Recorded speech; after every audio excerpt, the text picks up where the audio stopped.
Mes amis viennent tout juste d'acheter une vieille maison victorienne. Ils étaient super enthousiastes à l'idée d'avoir un surplus d'espace pour y créer une salle à manger dans une pièce distincte.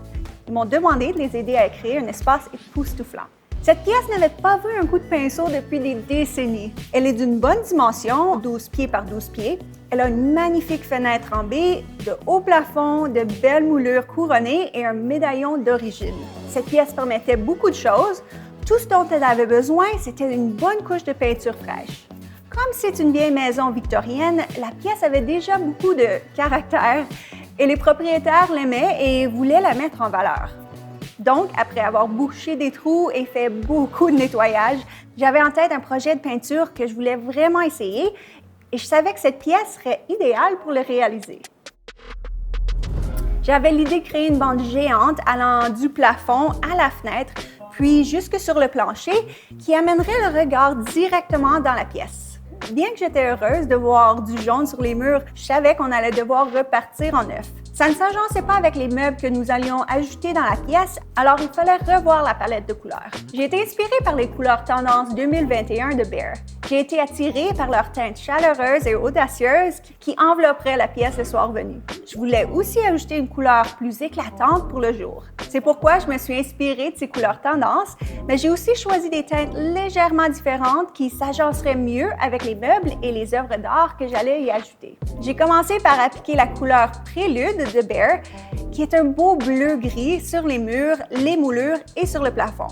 J'ai utilisé la peinture et apprêt d'intérieur Scuff Defense de Behr Ultra, qui habituellement, on peinturerait les moulures avec un autre type de peinture pour un fini plus lustré et plus facile à nettoyer et plus résistant. Mais avec la gamme Scuff Defense de Behr Ultra, on obtient la résistance d'un fini lustré et elle est parfaite pour les zones où on circule beaucoup. En fait, elle est offerte en 4 finis différents, mais j'ai opté pour le fini mat. Il y avait un vieux radiateur non fonctionnel dans la pièce et on n'avait pas l'intention de le retirer, donc je l'ai peinturé en bleu comme les murs et le résultat était vraiment charmant. Maintenant, si vous avez des radiateurs fonctionnels, vous pouvez toujours les peinturer, mais ça signifie simplement que vous devrez utiliser une peinture spéciale résistant à la chaleur. Je dois avouer que d'avoir la possibilité d'utiliser la même peinture pour recouvrir les murs et les moulures m'a vraiment facilité la tâche. Après une seule couche, je me demandais si je devais appliquer une deuxième. Le résultat était beau à ce point-là.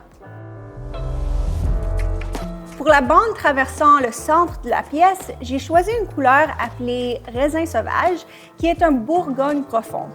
Je voulais créer une bande imposante qui traverserait le plafond et couvrirait le médaillon, puis descendrait sur toute la largeur de la fenêtre en baie pour ensuite traverser le plancher comme un tapis. Je dois mentionner que le plancher était vieux et usé et le refaire n'était pas dans le budget, alors c'était la solution idéale pour lui donner une nouvelle vie. Pour le plafond et les moulures de la fenêtre, j'ai utilisé la peinture et après bloc tache Scuff Defense de Behr Ultra, la même que j'avais utilisée pour les murs bleus. Et pour le plancher, j'ai utilisé la peinture et après pour plancher de galerie et patio de Behr. Ce qu'il y a de génial à propos de ce projet de peinture, c'est qu'il ne nécessite pas de précision. Pas besoin d'une main agile, ce n'est qu'une large bande. Une fois la première couche séchée, j'ai appliqué une deuxième couche sur la bande de couleur Raisin sauvage et le résultat est superbe. Passons maintenant à la décoration. Ce changement intense ouvrait la porte à des objets de décoration étonnants. Je dois avouer qu'une fois que tout a été dans la pièce, le résultat était beaucoup plus beau que ce à quoi je m'attendais. Un des éléments clés de la pièce est la table à manger illustrée de couleur sang de bœuf, qui est de la même couleur que le plancher, mais avec un fini différent. La table lustrée s'agence à merveille à la bande mat Bourgogne et elle a vraiment fière allure. On a ajouté quelques chaises bleu-noir pour faire un contraste et garder l'ambiance de la pièce. Et parce que nous avons une magnifique fenêtre à baie, on a ajouté un banc parce que plus de place assise, c'est toujours mieux. Mes amis avaient cette superbe toile de Michel Wynne qui s'agençait parfaitement avec la salle à manger et les couleurs que j'y ai appliquées. En face de la toile, on a ajouté la sculpture d'un cygne en peluche. Ça ajoute une touche amusante et excentrique à la pièce. Et bien entendu, pour agrémenter la fenêtre en baie, on a ajouté un ficus de 7 pieds qui sera bien heureux dans ce coin.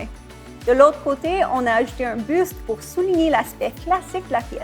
Et est-ce qu'on pourrait parler de la décoration de la table à manger pour un instant? Maintenant, c'est probablement un espace que vous utilisez occasionnellement pour manger et vous divertir. Peindre et décorer pour la vie de tous les jours est essentiel et beaucoup d'entre nous travaillons de la maison. Alors pourquoi pas utiliser la salle à manger? Embellissez-la, faites-en un espace où vous aimeriez travailler.